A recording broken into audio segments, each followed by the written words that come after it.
بسم الله الرحمن الرحيم. اللهم عالم الغيب والشهادة فاطر السماوات والأرض رب كل شيء ومليكه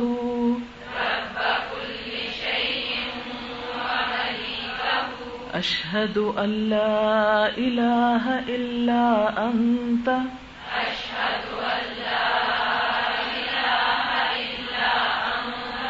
أعوذ بك من شر نفسي ومن شر الشيطان وشركه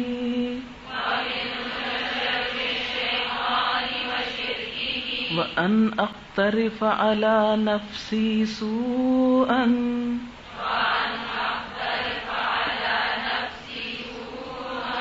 أو أجره إلى مسلم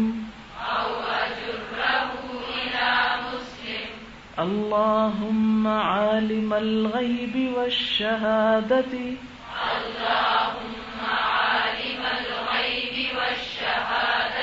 فاطر السماوات والأرض رب كل شيء ومليكه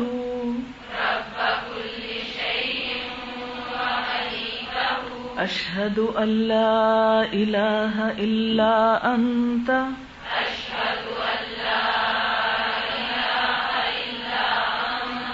أعوذ بك من شر نفسي ومن شر الشيطان وشركه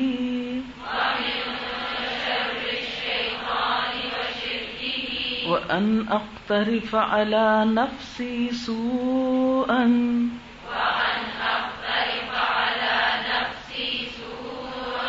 أو أجره إلى مسلم اللهم عالم الغيب والشهادة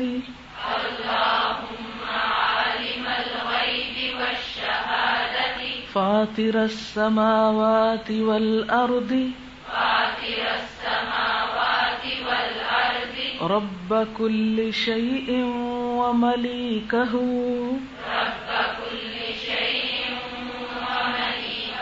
أشهد أن لا إله إلا أنت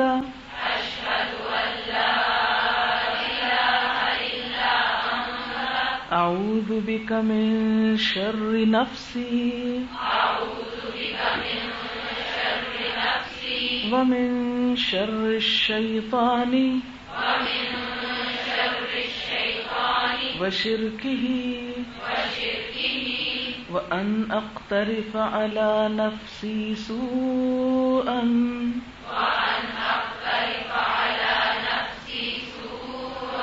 أو أجره إلى مسلم اللہم اے اللہ عالم الغیبی جاننے والے غیب کے والشہادتی اور حاضر کے فاطر السماواتی پیدا کرنے والے آسمانوں کے والارضی اور زمین کے رب کل شیء ہر چیز کے رب وملیکہ اور اس کے مالک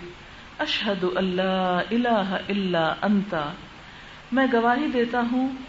کہ نہیں کوئی الہ مگر تو ہی اعوذ بکا میں تیری پناہ چاہتا ہوں من شر نفسی اپنے نفس کے شر سے ومن شر الشیطان وشرکہ اور شیطان کے شر اور اس کے شرک سے یا شراکت سے وان اور اس بات سے کہ اقترف علی نفسی سوءا میں ارتکاب کروں اپنے نفس پر کسی برائی کا یعنی میں کوئی غلط کام کروں او اجرہ یا کھینچ لے جاؤں اس کو الی مسلم کسی مسلمان کی طرف. اس دعا میں بھی سب سے پہلے اللہ تعالیٰ کی تعریف بیان کی گئی ہے، اس کی صفات بیان کی گئی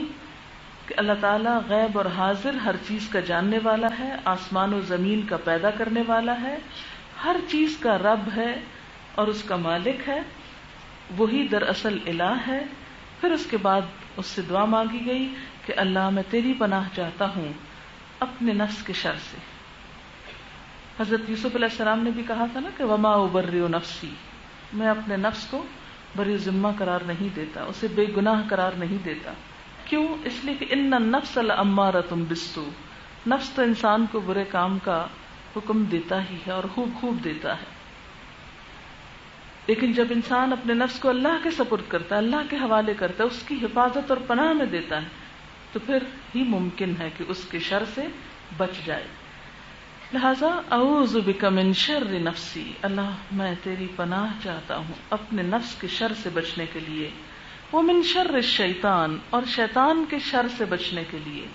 انسان کی اپنی ذات کے بعد اس کا سب سے بڑا دشمن شیطان ہے، وشرکہ، اور اس کے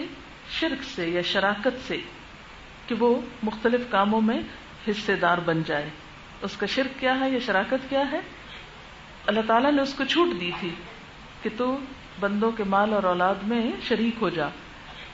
تو یہ شراکت کیسی ہوتی ہے شیطان کی کہ انسان اس کی خوشی میں یا شیطان کی مرضی کے مطابق اپنے جان مال اولاد کو استعمال کرے، اس کی راہ پر لگا دے۔ وَأَنْ أَقْتَرِفَ عَلَى نَفْسِي سُوءًا، اور میں کسی ایسے گناہ کا ارتکاب کروں جس کا وبال مجھ پہ پڑے، او اجرہ الی مسلم، یا کوئی ایسا گناہ کروں کہ جس کی مصیبت میں اور کسی مسلمان کو مبتلا کر دوں۔ مثلاً کون سا؟ جیسے آپ غیبت کرتے ہیں، غیبت آپ کر رہے ہیں اور ساتھ اس بیچارے کو بھی اس میں گھسیٹ لیا، کھینچ لیا۔ یا اللہ مجھے ہر قسم کے گناہوں سے بچا کے رکھ، نہ میں اپنی جان پہ ظلم کروں اور نہ دوسروں کی جان پہ ظلم کروں، نہ خود گناہ کروں نہ دوسروں کو گناہ میں گھسیٹوں۔ اسے ترمذی نے روایت کیا ہے اور یہ بھی ایک بار پڑھنا کافی ہے۔